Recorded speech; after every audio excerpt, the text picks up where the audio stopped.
everyone, in this video we're going to be talking about the unit circle and its functions. So right here, this is a picture of the unit circle, and we'll get into it a little bit more, but just so you know, it is a circle with radius 1. That's why we call it unit or unit circle. The radius is length 1. So you can see that from any point from the center to the edge of the circle, the distance would be 1. So that makes it the unit circle. All of these points that are highlighted here, we'll kind of get into what those important ones are, but we are interested in the x and y values at these particular points along this circle. Alright, so let's start by talking about angles and arcs. So the trig functions, which we will be defining, when they're defined for real numbers, they're also called circular functions. So we can call them trig functions, trigonometric functions, or circular functions. And so for any real number, we're going to use s. The unit circle, which we just kind of introduced, it has its center at the origin, so center at 0, 0 on the xy axis. And then its radius is 1, length 1. Okay, so we'll start at the point 1, 0, so that's this point right here. 1, 0. So notice we are on that circle at that point because we're 1 unit away from the origin. Okay. And then we're going to measure arcs in the counterclockwise direction. So when we talk about the arcs along the circle, positive direction is counterclockwise. So this way would be counterclockwise. And then S represents that arc length along that circle. Okay, so before we define our 6 trig functions, just so you know, the unit circle as a equation is this one here. So this is the equation of a circle centered at the origin with radius 1. So that's our unit circle equation. And then our 6 trig functions are the following. So we have sine, it's abbreviated SIN, but it's pronounced sine. Okay, so the sine function, and then its co-function, which is cosine. So cosine, we just say COS, so cosine. And then TAN is tangent, and then its co-function is cotangent, so COT for cotangent, TAN for tangent. And then these two are the reciprocals of sine and cosine. So down here at CSC is actually cosecant, and it's the reciprocal value of sine. And then over here is secant, and it's the reciprocal value of cosine. And so these are our 6 trig functions, and we usually just write out as the abbreviated form: sine, cosine, tangent, cosecant, secant, and cotangent. And so for any point on our unit circle, so any point x, y on that circle, then the trig functions are defined using those coordinates. So if you notice, for sine of s is going to be the y value of that coordinate. So whatever this y value is, sine would be equal to that. Whereas cosine of s, then that is defined as the x value of that coordinate. So tangent would be just the y value divided by the x value. Cotangent would be that reciprocal. And then cosecant would be the reciprocal of sine, so it would be 1 over the y value. And then secant would be 1 over x, reciprocal of the cosine value. And then notice all these ones where we're involving fractions. Each of these other 4, tangent, cosecant, secant, and cotangent, they all have this little extra piece where the denominator on each of them, we don't ever want that to be 0, because then that would be undefined. And so visually, if you kind of go back to your unit circle, then what you have is a right triangle that we can use to define these trig functions. So for example, if you have your coordinate here and it's along your unit circle, we don't have a value in this picture, we're just saying x and y. So whatever this coordinate is in your xy plane, x, y is what we're saying that it is. And so by definition, we have sine is equal to the y value. So sine of that coordinate, we could just say that that coordinate is of arc length s. So sine of s would be the y value. So we can actually replace this y value with sine of s. And then very similarly, we could do that with the x coordinate. So this x coordinate of this right triangle, that would be the x coordinate for this ordered pair, and we could just say that that's cosine of s. So we could replace xy with cosine of s and sine of s. So what we could also say is, if we think about this as a right triangle where the length of this base gives us our x coordinate, the height of this leg gives us our y coordinate, so that point at the edge of the triangle from the origin that's xy, and then this is our hypotenuse. Then our trig functions are actually a relationship between the sides of this right triangle.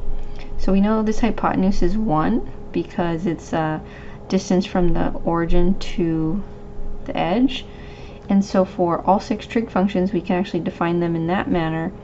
And so let's say that we're considering like this angle right here in the inside of the triangle. So this angle, let's call it theta. So we could say sine of theta, and we know that it's equal to y. Sine of our arc length was y, so sine of theta is going to be y. But one way you can actually think of that or remember it is that it's the opposite side of the triangle, opposite from that angle. So opposite over the hypotenuse of the triangle. And so we have y over 1, which is just y. So the opposite side of the triangle from this angle, I'm just saying opposite from here, opposite of this angle here, is the y side, and then the hypotenuse is 1. And then cosine of that angle, we already know cosine is equal to x, and if we think of it as x over 1, then cosine can be defined as the adjacent side of the triangle over the hypotenuse. And so the adjacent side is the side like that's touching this angle here, theta, that's not the hypotenuse. So the adjacent side divided by the hypotenuse. And then the other 4 trig functions, we can just sort of consider them from these two. So tangent we know is y over x, and so y over x can be thought of for this right triangle is the opposite side of the triangle over the adjacent side, and then the other 3 are reciprocals of these. So cosecant theta, cosecant is a reciprocal of sine, so that's just 1 over y we saw previously, and so that would just be hypotenuse, the hypotenuse length over the opposite side length of the triangle. And then secant is 1 over cosine, so that's going to be 1 over x, and we can say that that's just the hypotenuse divided by the adjacent side. And then last, cotangent is the reciprocal of tangent, so that's just going to be x over y, and that would be adjacent side over opposite side. And so this is another way to think about our 6 trig functions as just ratios between the sides of a right triangle. And one way to remember this, and this is what's helped me remember it, is SOHCAHTOA, if you've ever heard that before. So this just helps me remember what is this relationship between the sides of the right triangle. So is for sine, is opposite over hypotenuse. Ka is cosine, is adjacent over hypotenuse. And then toa is tangent, is opposite over adjacent. And then the other 3 functions are the reciprocal of these 3. And then just a quick note why we can say that our trig function of the angles is the same as the trig function of the arc length, s and theta. It's because of the relationship between arc length and radius. So arc length is equal to the radius times the angle theta. If we have the unit circle, the radius is 1. So if we just put a 1 here, then we end up getting that the arc length is equal to the angle theta. And so that's why if we're considering this arc length s and our trig functions of s, we get the same value as if we were to look at this angle theta and say the trig functions of that angle theta. Alright, let's talk a little bit about the domains of our trig functions. And for sine and cosine, the domain is all real numbers, and that's because there would be no undefined moments when you plug in any real number for x and y, since sine is just equal to y and cosine is equal to x. However, the other functions, there are some limitations on the domain. So tangent and secant, we don't want to plug in any numbers that are odd multiples of pi over 2. So this just represents an odd number, because if you were to plug in any integer for n, you would get odd values. So like, let's say 0, 2 times 0 plus 1 is 1. Say 1, 2 times 1 plus 1 is 3, 2 times 2 plus 1 is 5, 2 times 3 is plus 1 is 7, so you get odd numbers here. So this is saying no odd multiples of pi over 2, because with that angle on our unit circle, pi over 2 would put us right here in odd multiples. That's 1 pi over 2, this is 3 pi over 2, and so on. And at that location, the coordinates, your xy coordinates, are 0, 1. And then down here, this would be 0, -1. And in both of those cases, since the x value is 0, in tangent, x is on the denominator, so we do not want to divide by 0. Same thing with secant, x is in the denominator, and so we don't want to divide by 0. So we basically have to exclude any odd multiples of pi over 2 so that we don't end up getting undefined as our result. Similar reasoning for cotangent and cosecant domain. We don't want any multiples, I'll say integer multiples of pi in those situations, because if we take a look at our unit circle there, so over here would be 1 pi, and then this would be 2 pi, and then we go around 3 pi, 4 pi, and so on. And in those locations, that would be the coordinates -1, 0, and +1, 0. And in both of those, notice the y value is 0. And so for cotangent, we are dividing by y, so we don't want that to be 0. And cosecant, we're also dividing by y. And so we want to exclude those locations on our unit circle from the domain of cotangent and cosecant so that we don't get undefined. Okay, next we're going to actually talk about some identities, and I want to bring us back to this one here. It was at the bottom of our slide, and so this is a relationship between cosine and sine. It comes from the idea of what we would have as an equation for our unit circle and replacing x and y with cosine and sine. So you end up getting cosine squared plus sine squared equals 1, and that is a very important identity that we see in trig, and that's called the Pythagorean identity. And so we use this one often, and then there's actually 2 more that come from this. Okay, so we have the following identities, and an identity is just a statement that's true for all values in the domain of the variable. And so these 2 right here are the other 2 Pythagorean identities that come from the first one. And before I get into those, let's just back up a little bit here and take a look at tangent and cotangent. So since we were replacing x and y with cosine and sine, and we know that tangent is equal to y over x, we can now say that tangent is actually equal to sine over cosine. And then similarly, cotangent with x over y, we can now say that cotangent is cosine over sine. And then secant, we know is 1 over x, so now we could just say that's 1 over cosine. And then cosecant, which is 1 over y, we can say is 1 over sine. And that's all of sine of s, cosine of s, or we could say of theta. Now down to our Pythagorean identities. So our original on the previous slide was cosine squared of our arc length or angle plus sine squared of s is equal to 1. And so if you just divide this identity by cosine squared, so if we divide all 3 parts of this by cosine squared, then what you end up getting is the first term turns to 1, and then we get sine over cosine quantity squared, and that's just tangent, so that turns to tangent squared. And then 1 over cosine is just secant, so that's secant squared. And so that's how we get this second version of our Pythagorean identity right here. And very, very similarly, if we divide everything by sine squared, we'll get the other version of the Pythagorean identity. So this would be, if we divide by sine squared here, this is where we would get the 1. And then we could say that that's plus cosine over sine quantity squared, and that's just cotangent, so that would be cotangent squared. And then 1 over sine is cosecant, so that would be equal to secant, cosecant squared. And so that's how we would get this other version. They all come from the first Pythagorean identity. Okay, let's take a look at some examples. So now what we're going to do is we're going to start with arc length value, and we're going to determine the point on the unit circle that corresponds to that arc length, and then also talk about the trig function values with that arc length. So first, we're talking about arc length 0. Okay, so arc length of 0 means that the arc length is like basically doesn't exist. So that would correspond to the point 1, 0 on our unit circle. Thinking back visually, if we're right over here, 1, 0, it's because we didn't sweep out any arc length along the circle. We just kind of came over from the origin right over to here, and we didn't start moving counterclockwise at all. So if this is our x and y values, then we can use those to define our 6 trig function values.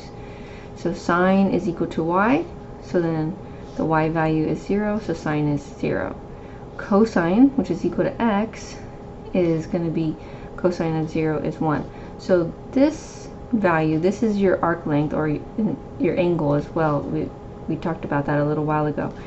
So sine of s, this is s, arc length 0, or similarly we could say that that's an angle of 0 degrees or 0 radians. And so we're defining the actual function values now. So of that arc length, we have sine is equal to 0, cosine is equal to 0, and then tangent, which we know is y divided by x, is 0 over 1, which is 0. And then we basically take the reciprocal of those to get the other three. So 1 over sine, or 1 over y, that one's going to be undefined because our sine value was 0 or y was 0. And then secant, which is 1 over cosine, or 1 over x, that's just 1 over 1. That's why we get 1. And then cotangent is also undefined here because that would be the reciprocal of tangent. That would be 1 over 0. Alright, how about for another arc length?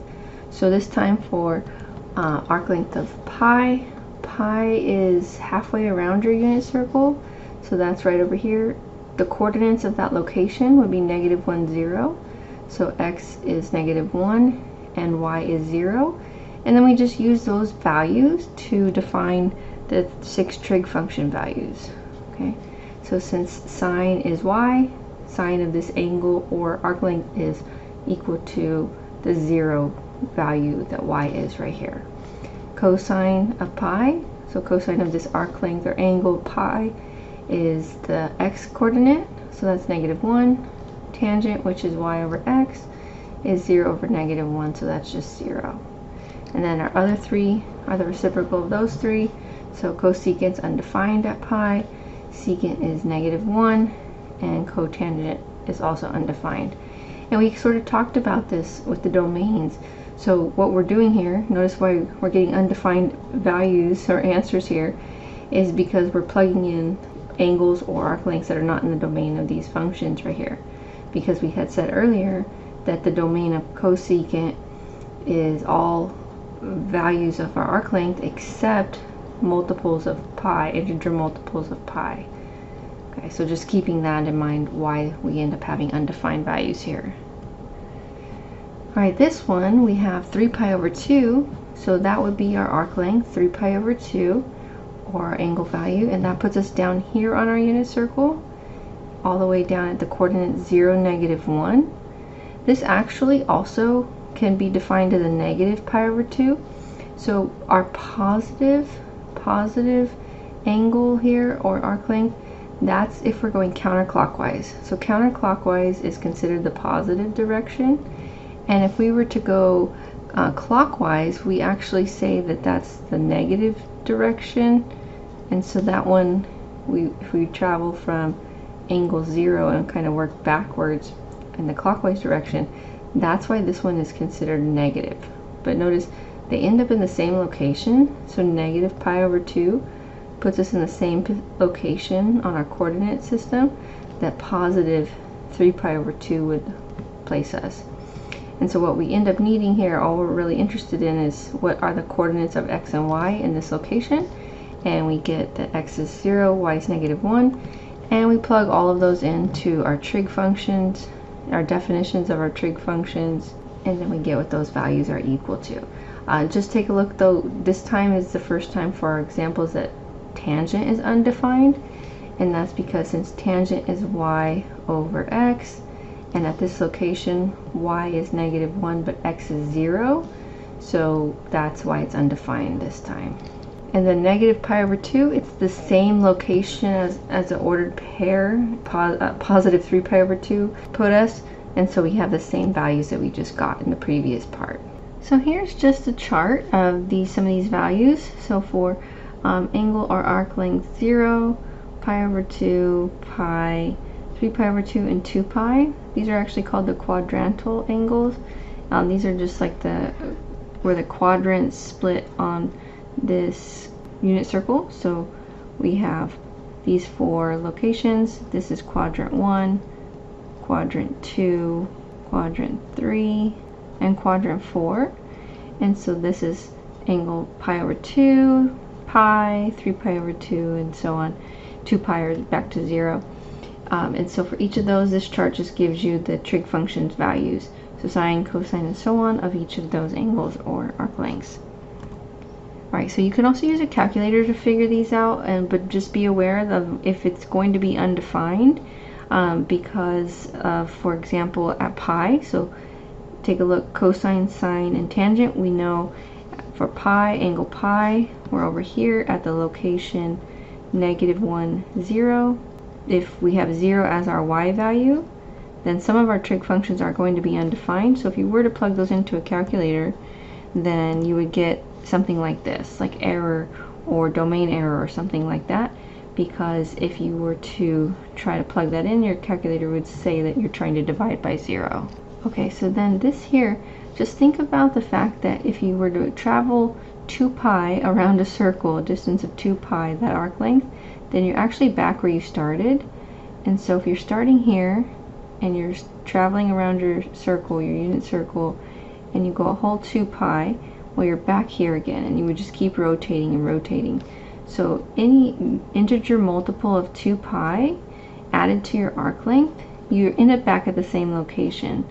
So if you had something like pi over 2, angle pi over 2, or arc length pi over 2, which puts you right here on your unit circle, well, if you add 2 pi to that, or any multiple of that, you end up back in that location with those coordinates.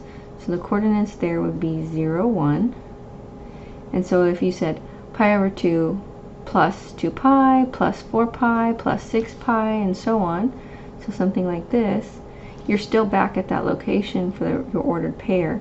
And so x is still 0, y is still 1, so any of your trig function values would have the same value as if you were to just consider pi over 2. And so that's why you would get the same value for those trig functions.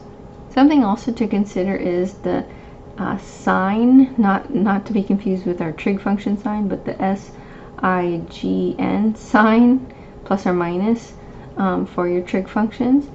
And so if you think about the fact that you are on your coordinate system, your xy coordinate system, if this is the origin, okay, moving to the right of the origin, these are positive x values,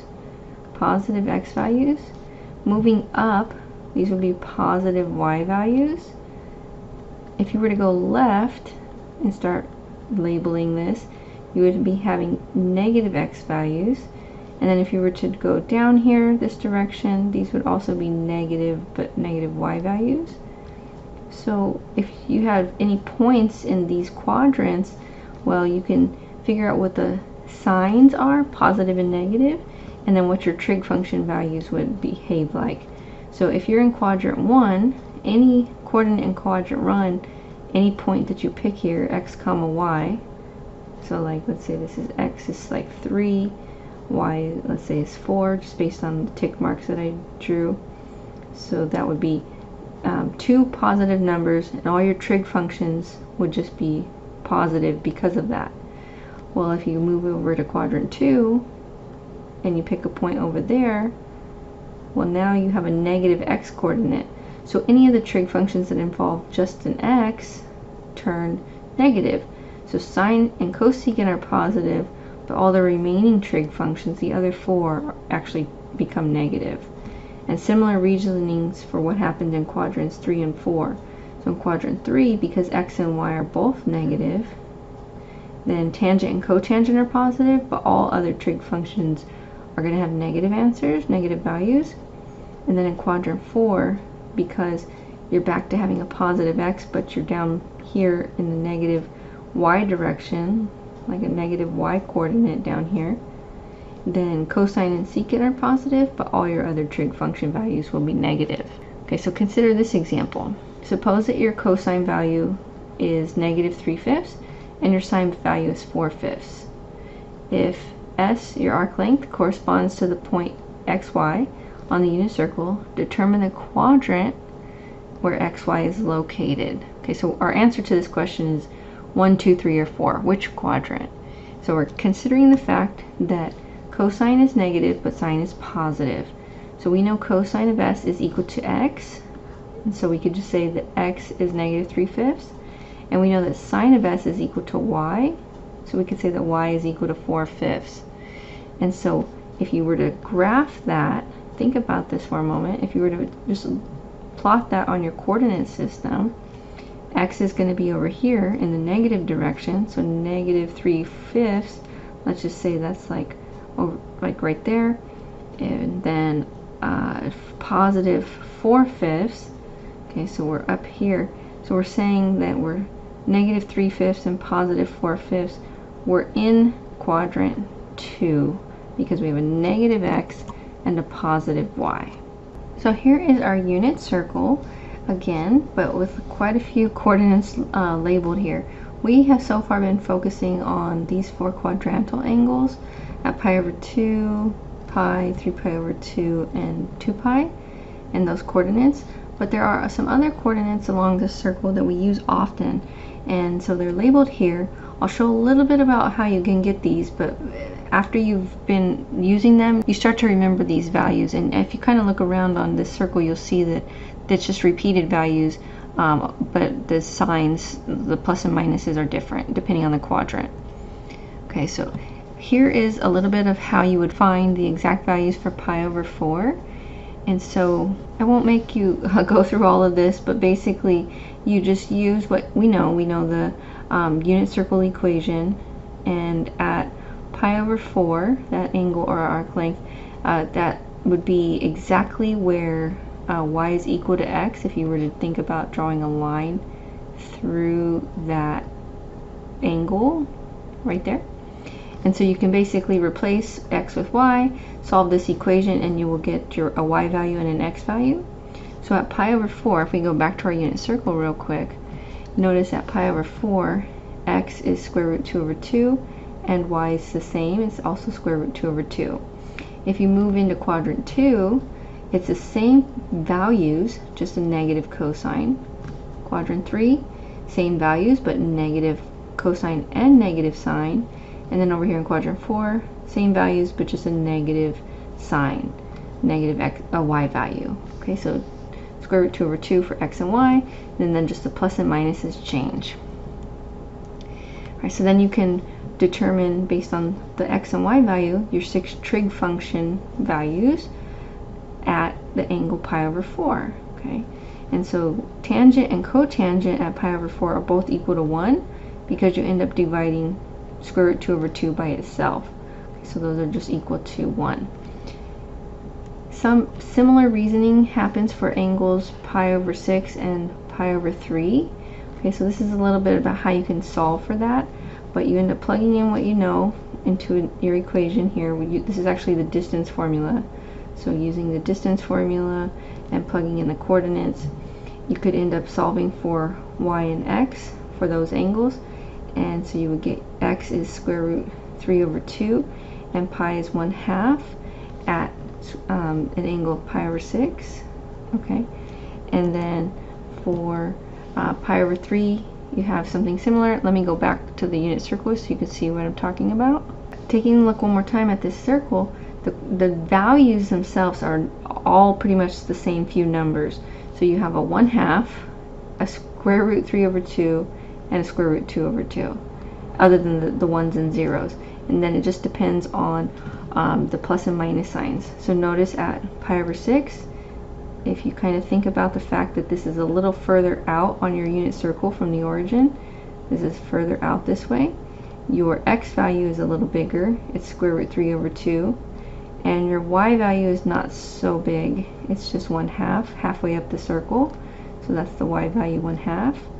Whereas if you were to take a look at pi over 3, you could see that that's not so far out in the x direction. It's just about halfway, so x is 1/2, but you go higher up in the y direction, and so the y value is bigger. It's square root 3 over 2.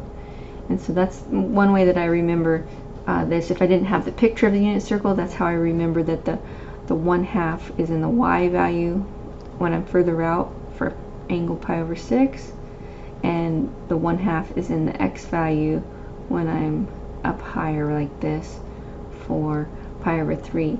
And then if you move over into the other quadrants, in quadrant 2, remember in quadrant 2, x just becomes negative, so all of your x coordinates are now negative. In quadrant 3, x and y are both negative, so you're just putting minus signs on both of those coordinates. And then over in quadrant 4, you just have a negative y value, negative sign value. So it looks like a lot of values, a lot of numbers going on, but it's essentially the same numbers getting repeated. Alright, so the last thing we'll do is take a look at a few examples of finding exact function values. And we're just going to use our unit circle for this. So sine of 5 pi over 6, we're going to go along our circle, look for angle 5 pi over 6, and then think about the fact that sine is equal to our y value. And so at that location, our y value is 1/2. So we would just say that the sine is equal to 1/2, sine of 5 pi over 6. How about cosine? So cosine of 2 pi over 3, so 2 pi over 3 is right here in quadrant number 2. Cosine is equal to the x coordinate or x value, and so cosine of 2 pi over 3 is negative 1/2. Tangent's a little bit more work because tangent is equal to y over x. So we're going to need both coordinates. So 4 pi over 3 is right over here. So we need to take y and divide it by our x. And then if we simplify that, then we can flip and divide out those 2's, flip and multiply, and we end up with square root 3. So tangent of 4 pi over 3 is just square root 3. And how about tangent of negative 2 pi over 3? So negative, that's just going in the clockwise direction. Okay, so negative 2 pi over 3. So here's 1 pi over 3. So if you take a look this way. So 6 pi over 3, since we're dealing with a denominator of 3, 6 pi over 3 would be right here at 2 pi. And so if we're going clockwise, this is negative 1 pi over 3 would take us to 5 pi over 3. And then another negative pi over 3 right here. So now a total of negative 2 pi over 3 would give us this location right here, 4 pi over 3. Okay, so this is where we're at, 4 pi over 3, and tangent, we know, is y over x, and so we're just going to take our y over x values, and it's going to be square root 3 again. Okay, and how about secant of pi over 3? So pi over 3 is just right here, and secant is 1 over cosine, or 1 over x, and so we just take a look at our x coordinate of 1/2, and 1 over that just gives us 2. Our last one here, negative 5 pi over 3. So we're going in the clockwise direction, so negative 1 pi over 3, negative 2 pi over 3, and you keep going, negative 3 pi over 3, negative 4 pi over 3, all the way to here, negative 5 pi over 3. Or if you remember that this was 6 pi over 3, if you just consider that we're taking away 5 of those, we're just right here at 1 pi over 3. So pi over 3, secant is going to be the same thing that we just got, which is 2. So just some examples of finding our exact function values using our unit circle. Alright, so this is our introduction to our unit circle and our 6 trig functions, and that's it for this one.